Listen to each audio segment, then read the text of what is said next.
Isaque invocou o nome do Senhor. Isaque invocou o nome do Senhor.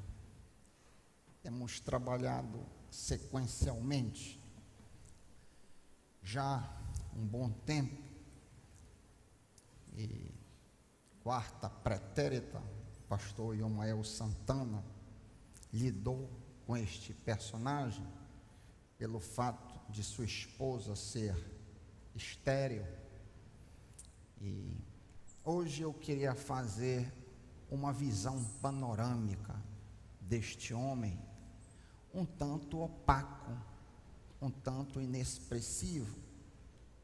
Quantos de vocês têm a santa palavra? Erga-na. Ótimo. Vamos nos voltar para este texto e posteriormente nós vamos examinar algumas seções da vida de Isaque. Gênesis 26, 25. Isaque construiu neste lugar um altar e invocou o nome do Senhor. Ali armou o acampamento e os seus servos cavaram outro poço. Sem nenhuma dúvida, Isaque é o mais inexpressivo, o mais desconhecido dos três grandes patriarcas, Abraão, Isaque e Jacó, que fundaram o judaísmo. Só para que os irmãos tenham uma ideia do que eu estou dizendo, e a título de exemplo, Abraão é citado 312 vezes nas páginas da Bíblia. Abraão. O filho de Isaque, Jacó, é citado mais ainda, 363 vezes, há referências, a menção do nome Jacó. Contrasta isso com Isaque, que é citado apenas 129 vezes, menos de um terço do que os outros dois grandes patriarcas. A vida de Isaque é bem diferente de ambos, seu pai e seu filho Jacó. Tanto o pai, Abraão, como o filho, Jacó, mais tarde Israel, levam uma vida de grande aventura. Inclusive se envolvem com conflito armado, com guerra. E também eram peregrinos por excelência, se movimentaram demais na terra prometida. Eu fiz um apanhado aqui das andanças de Abraão. O Senhor quer falar com você, com seu coração, hoje à noite. Por isso fique atento. Fique atento, o Senhor quer falar com você. Para ilustrar a maneira tremenda, nômade de Abraão. Abraão, depois que saiu de Harã, atravessou a terra prometida até o lugar do carvalho de Moré, em Siquém, Gênesis 12, 6. Dali, diz o texto, prosseguiu em direção às colinas a leste de Betel. Depois, Abraão partiu e prosseguiu em direção ao deserto de Neguebe, Gênesis 12, 9. Posteriormente, não sabemos quantos anos depois, Abraão desceu ao Egito e ali viveu algum tempo, Gênesis 12, 10. Não se sabe quanto tempo ele ficou na terra do Egito, mas sabe-se que ele voltou de lá, partiu de volta para o Neguebe em direção a Betel, até que chegou entre Betel e Ai, 2 cidades, onde ele já havia armado o acampamento anteriormente, e onde pela primeira vez, anos, décadas antes, ele havia construído um altar ao Senhor. E ele continua se mexendo, zigue-zagueando a terra, se muda para os carvalhais de Manre, onde ele acaba comprando o único pedaço de terra que ele viria a ter para enterrar Sara, próximo aos carvalhais de Manre, na gruta de Maquipela. Assim, Isaac, reduzindo aqui, morreu com 175 anos. Desses 175, ele passou 100 anos viajando de um lado para o outro na terra prometida. Abraão também, que teve uma vida um tanto tumultuada e conflitosa, se envolveu em guerra. Vocês conhecem a batalha que ele se envolveu quando os reis raptaram Ló e saquearam Sodoma e Gomorra. Os exércitos de Abraão, o famoso 318, que ficou tão notório por causa do Edir Macedo, infelizmente. Mas ele, Abraão, mais outros 3 generais, Aner, Escol e Manre, derrotaram os 6 reis que estavam de posse de Ló. Gênesis 14, 14 a 17. Uma vida aventureira, uma vida de muito vai e vem, uma vida, sem dúvida nenhuma, tremenda. A vida de Jacó, que é o neto, também uma vida de constante andança. E essa andança dele, ele coloca de uma forma um tanto melancólica no final dos seus dias. Numa cena que mexe muito comigo, quando o pastor Jacó é trazido diante de Faraó. Imagina o choque. Jacó era um criador de gado, e os egípcios detestavam criadores de gado, nem comiam com criador de gado. E ele entra diante da suntuosidade do palácio que José, filho de Jacó, trouxe para apresentar.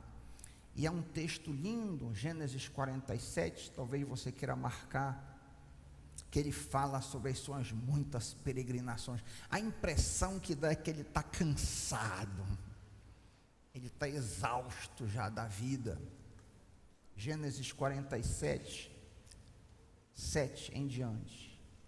Então José levou seu pai Jacó ao faraó e o apresentou a ele. E uma coisa estranha, que aquele pastor, sem nenhum status, abençoa Faraó, é o que diz o texto. Jacó abençoou Faraó, e Faraó lhe perguntou: quantos anos o Senhor tem? Jacó respondeu a Faraó: são 130 os anos das minhas peregrinações.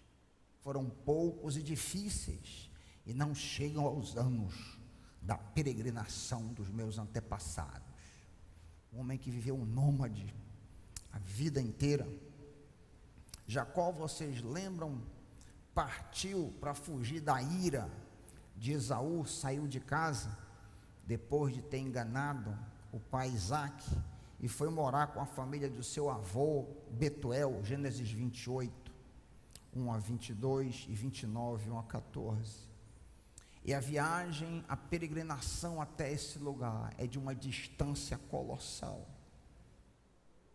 Nos grandes campos, fora da terra prometida, em Padã Arã, Isaac viveu 20 anos trabalhando para Labão, seu sogro. Ali ele teve 11 filhos e uma filha e adquiriu grandes manadas. O próprio Jacó relata esses 20 anos como um período de intenso trabalho, sob o jugo, sobre a opressão do seu sogro. Gênesis 31. Depois, Jacó foge das fazendas de Labão e peregrina até Siquém, em Canaã. Mais tarde, Jacó se muda para Betel e ainda mais tarde se transfere para Éder, Gênesis 35, 21. Finalmente, Jacó encontra seu pai já velho em Hebrom, tendo o privilégio de, juntamente com seu irmão, seu irmão Esaú, sepultar. Eu penso que houve algum tipo de reconciliação aqui, porque eles sepultaram junto o velho Isaque. Tal qual Abraão, Jacó também se envolveu em conflito de batalha. É muito difícil, eu acho, dificilmente vocês já prestaram atenção nisso, porque isso está meio escondido.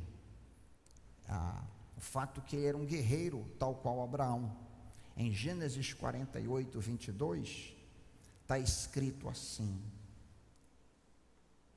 Jacó está falando para o seu filho José: e a você, como alguém que está acima dos seus irmãos, dou a região montanhosa que tomei dos amorreus com a minha espada e com o meu arco. Então ele tinha os seus exércitos também e se meteu em guerra e batalha. No geral, contrasta isso agora, e que contraste da vida do pacífico, sossegado, pacato Isaque. Dos 3 patriarcas, Isaque é o único que nunca sai dos limites de Canaã. Ele se mantém na área. Ele, como já falamos, Isaque era o queridinho de Abraão e o único filho de Sara. Isaque, extremamente obediente aos pais, e isso ele ilustra quando ele não reage ao pai Abraão, colocando-o em cima do altar. Isaque, nós vimos aqui, já era forte, porque ele carregou a lenha até em cima, um homem feito. Essas imagens que a gente vê, essas gravuras, que Isaque é um garotinho, isso é uma mentira. Isaque era um homem já, tanto é que ele carregou os apetrechos para Abraão. Mas a gente vê a docilidade, a maneira subserviente como o jovem Isaque sempre se porta. Isaque casa-se com sua prima Rebeca aos 40 anos, debaixo da total direção do que queria ser o pai. Tem os gêmeos Esaú e Jacó aos 60 anos, Gênesis 24, 67 e Gênesis 25, 24. Uma outra ilustração da doçura, da forma pacata, amorosa, da forma pacífica de Isaque, é justamente a escolha que o pai dele faz para que ele tenha em Rebeca a esposa, versus a maneira como Esaú age. Esse contraste é gritante.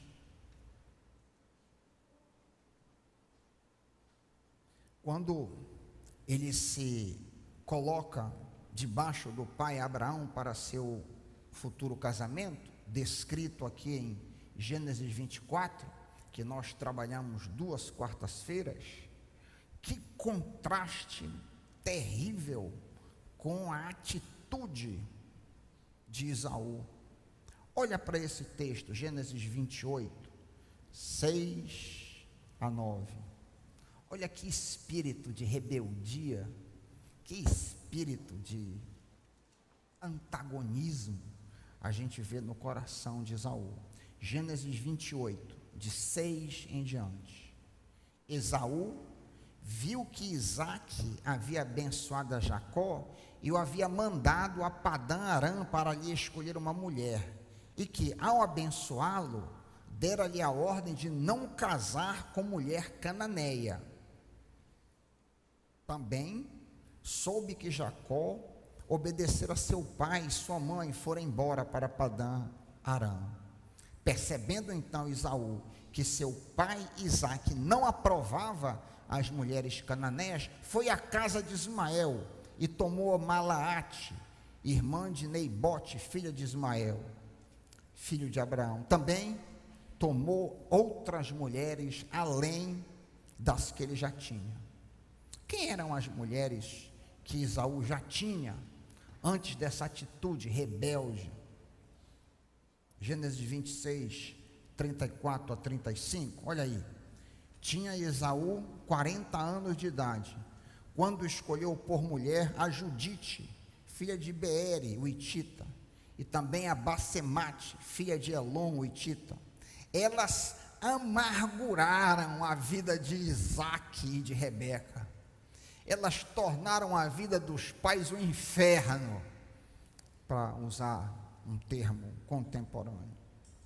O quadro geral de infelicidade que essas noras trouxeram à casa de Isaque e de Rebeca, as moças cananeias, fica bem claro quando nós lemos as palavras de Rebeca um tanto cansada. Ela diz a Isaque: estou desgostosa da vida por causa das mulheres cananeias. Se Jacó escolher esposa entre as mulheres desta terra, entre as mulheres hetitas, como Esaú, perderei a razão de viver.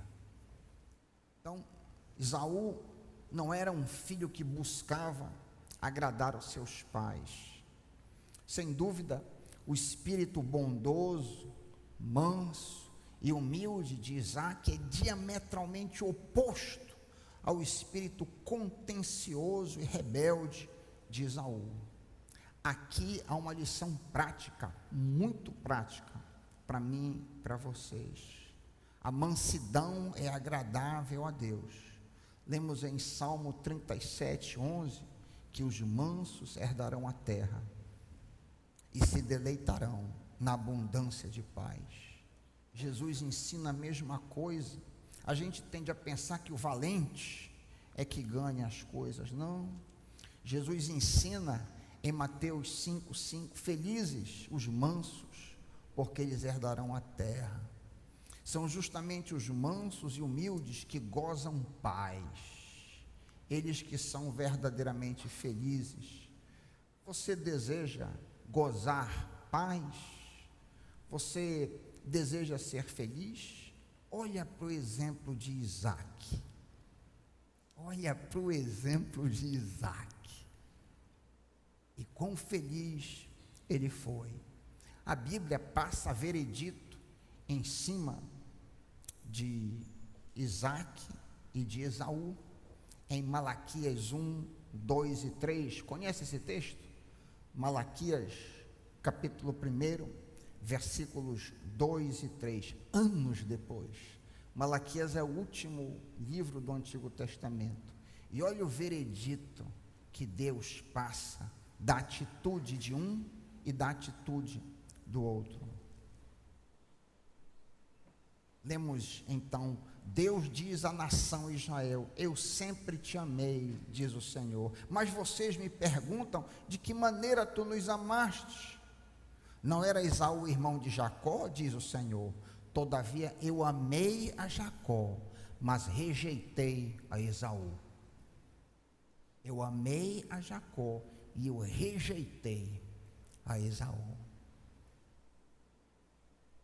Então vale a pena ser manso, vale a pena buscar a paz. A mansidão é a capacidade de sofrer injustiça e não revidar. É justamente essa postura que leva o patriarca Isaque durante toda a sua vida. Ele é repetidas vezes injustiçado e provocado, sem todavia revidar. Olha o contexto do texto que nós lemos. Nós lemos 24, 25. Olha só, a partir do versículo 16, o tipo de vida deste homem de paz, deste homem não bélico. 26, de 14 em diante. Isaque tinha possessão de ovelhas e possessão de vacas e muita gente de serviço, de maneira que os filisteus os invejavam. E todos os poços que os servos de seu pai tinham cavado nos dias de seu pai Abraão, os filisteus entulharam, entupiram encheram com terra. Inveja. Estas perseguições dos invejosos filisteus continuam por anos. Olha mais à frente, aí no 16 em diante. A sequência do texto nos mostra que o rei Abimeleque, um tipo de faraó filisteu, pediu a Isaque: sai de nossa terra, pois já és poderoso demais para nós. Então Isaque se mudou de lá e acampou no vale de Gerar, e ali se estabeleceu. Isaque reabriu os poços cavados nos tempos de seu pai Abraão, os quais os filisteus fecharam depois que Abraão morreu, e deu-lhes os mesmos nomes que seu pai havia dado. Os servos de Isaque cavaram no vale e descobriram um veio de água, e a água era importantíssima. A água era dinheiro puro em um deserto com centenas de milhares de vacas e ovelhas. A preciosidade, o valor de um poço é inenarrável para aquela cultura, naquela situação.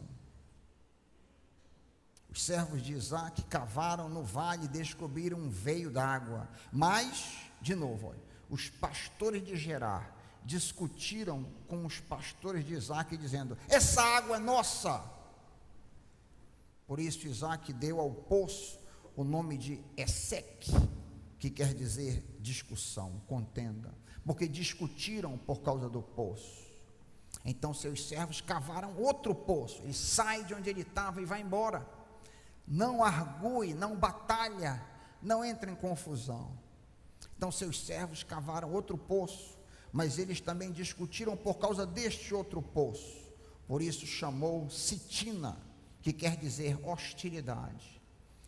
Tudo o que Isaque faz é recuar, ao invés de brigar por seus direitos. Ele tinha todo o direito.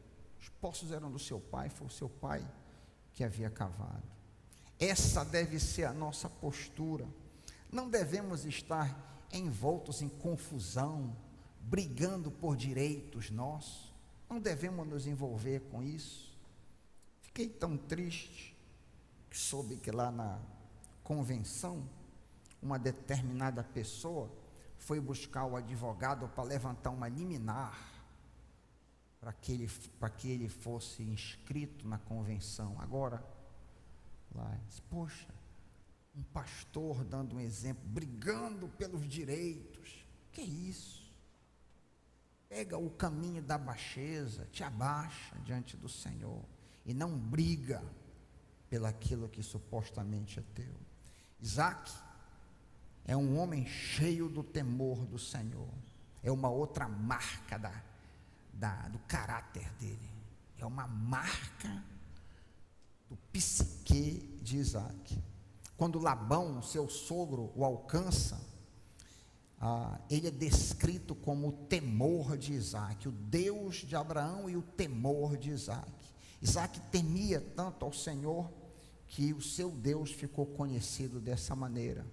Lemos em Gênesis 31, 42, Jacó, irritado com seu sogro por tê-lo servido 20 anos e ter que fugir para escapar de perder tudo, 2 décadas depois, ele diz: se o Deus do meu pai, Jacó falando, filho de Isaque, se o Deus do meu pai e o temor de Isaque, olha como é que ele chama o Senhor, o temor de Isaque, não estivesse comigo, certamente você me despediria de mãos vazias. Mas Deus viu o meu sofrimento e o trabalho das minhas mãos, e na noite passada Ele manifestou a sua decisão. Algum tempo depois, quando eles fazem uma aliança de paz, essa aliança é selada com as mesmas palavras. Disse ainda Labão. Labão não era servo do Senhor, era um idólatra pagão. Olha só o contraste entre as palavras de Labão e as palavras de Jacó. Disse Labão a Jacó: aqui estão este monte de pedras e esta coluna que coloquei entre mim e você, são testemunhas de que não passarei para o lado de lá para te prejudicar, nem você passará para o lado de cá para me prejudicar. Aí ele jura que o Deus de Abraão, o Deus de Naor, Deus pagão, o Deus do pai deles, julgue entre nós. Então Jacó fez um juramento, olha que coisa linda, em nome do temor de seu pai Isaque. Ele simplesmente chama Deus de temor. Isso se encaixa perfeitamente com o espírito pacato, com o espírito suave, com o espírito que não se confronta por causa do temor do Senhor. Há aqui uma outra grande lição para nós. Sabemos que o temor do Senhor é o princípio da sabedoria, mas os insensatos desprezam a sabedoria e o ensino. Provérbios 1:7. Toda pessoa que deseja ser sábia deve buscar temer a Deus. Sim, nós devemos orar pedindo para que o Senhor cada vez coloque mais e mais nos nossos corações o seu temor. Devemos orar: Senhor, que eu te tema mais, que eu te tema mais, Pai querido, porque se eu temo o Senhor, eu peco menos. É automático, uma coisa puxa a outra. Prestes a morrer, Moisés sumarizou o modo de vida que Deus esperava da nação Israel. Lemos em Deuteronômio 10, 12 a 13, palavras belíssimas de despedida do grande Moisés. E agora, ó Israel, o que é que o Senhor teu Deus pede de ti, senão que tema o Senhor teu Deus, e que você ande em todos os seus caminhos, que ame ao Senhor e sirva-o, que ame a Deus de todo o coração e de toda a tua alma, e que obedeça os mandamentos e decretos do Senhor, que hoje lhe dou para o teu próprio bem. Este tipo de resumo do que Deus espera de nós não é exclusivo do Velho Testamento, não. O Novo Testamento, de uma forma um tanto compacta, fala também sobre o temor do Senhor como estilo de vida para o cristão. 1 Pedro 2, 16 a 17. Diz assim o apóstolo: vivam como pessoas livres, mas não usem a liberdade como desculpa para fazer o mal. Vivam como servos de Deus, tratem a todos com devido respeito, amem os irmãos, temam a Deus e honrem os governantes. Temam a Deus e honrem as autoridades. Tendo elogiado tanto aqui hoje à noite a piedade de Isaque, é óbvio que ele cometeu muito menos deslizes do que os outros dois patriarcas. É bom que se saiba que Isaque também falhou, ele não foi perfeito. Isso é muito bom, porque isso nos conforta. Eu sempre fico um tanto desajeitado e desconfortável diante de homens que têm uma caminhada quase que impoluta, como por exemplo Samuel, o profeta, caminhada desde a sua meninice, José do Egito, outros raros, a maioria dos grandes heróis bíblicos tropeçam e cometem falha. Isaque também cometeu uma falha, cometeu um deslize. A Bíblia não esconde os fracassos dos seus personagens. Ao contrário, a Bíblia expõe abertamente as falhas dos grandes homens. Lemos do grande fracasso de Abraão, registrado em Gênesis 12, quando ele abandonou Canaã por causa da fome e a mentira aos egípcios sobre Sarai, com consequente risco de adultério. Isaque faz exatamente a mesma coisa em Gênesis 26. Isaque, com medo de ser morto por causa da beleza de Rebeca, mente, dizendo que ela é sua irmã. O rei dos filisteus eventualmente o repreende severamente. Vemos neste episódio aqui uma outra lição tremenda para minha e para a tua vida. Os nossos filhos são muito mais impactados pelo nosso exemplo do que pelas nossas palavras. Faz sentido? Os nossos filhos são muito mais impactados pelo nosso exemplo do que pelas palavras. As palavras são importantes, o ensino é importante, mas é o exemplo, já que a palavra convence, mas o exemplo arrasta. Isaac viu o pai cometer aquele erro e também o cometeu. Felizmente, Abraão deu também outros grandes exemplos positivos, como homem piedoso que era. Onde e como Isaac aprendeu a piedade tão patente em sua vida? Lemos aqui que Isaac invocou o nome do Senhor. Nós nunca vemos Esaú invocando o nome do Senhor.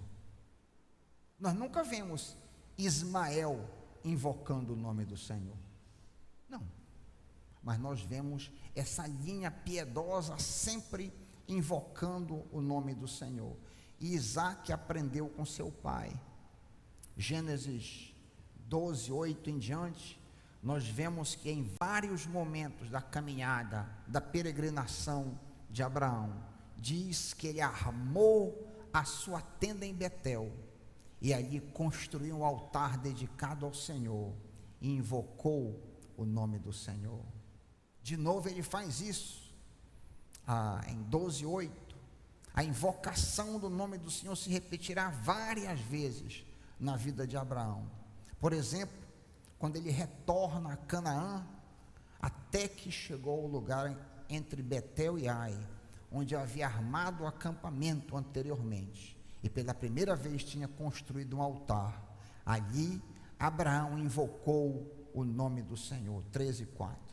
E em outros vários momentos, após a separação de Ló, que escolhe mudar-se para a região de Sodoma e Gomorra, Abraão se muda para um novo local em Canaã e prontamente invoca o nome do Senhor, erigindo um altar em sua nova residência.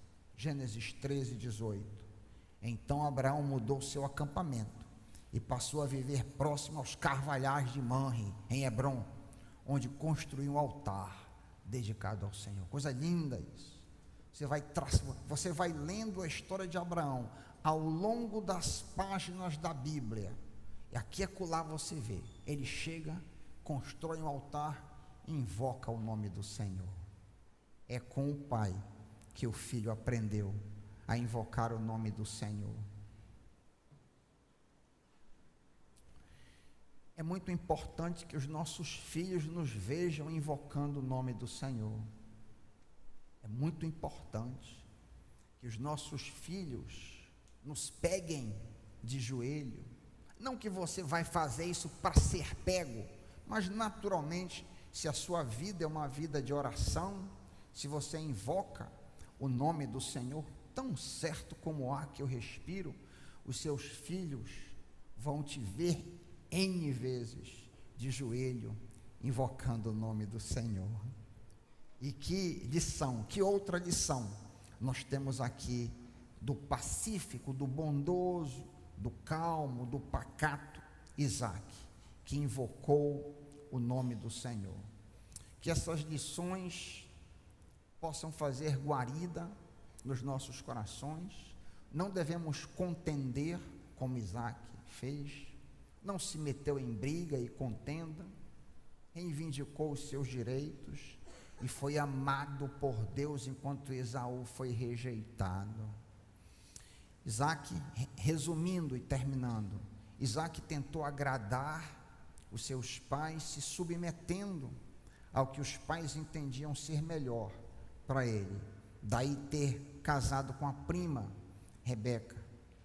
Isaac procurou não se debater, não se insurgir, diferente de Esaú, que foi lá na terra dos hititas e por vingança pegou as mulheres da terra para oprimir ainda mais os seus pais. Isso é uma atitude malévola, isso é uma atitude satânica, malévola, de filhos que se levantam contra os pais, sabem que os pais não aprovam, mesmo assim fazem na marra para provocar. Não é essa atitude que nós vemos em Isaac. E por último, que nós, tal qual Isaac, possamos constantemente invocar o nome do Senhor. Amém? Que Deus abençoe a sua palavra e aplique-a nos nossos corações para o louvor da glória dele.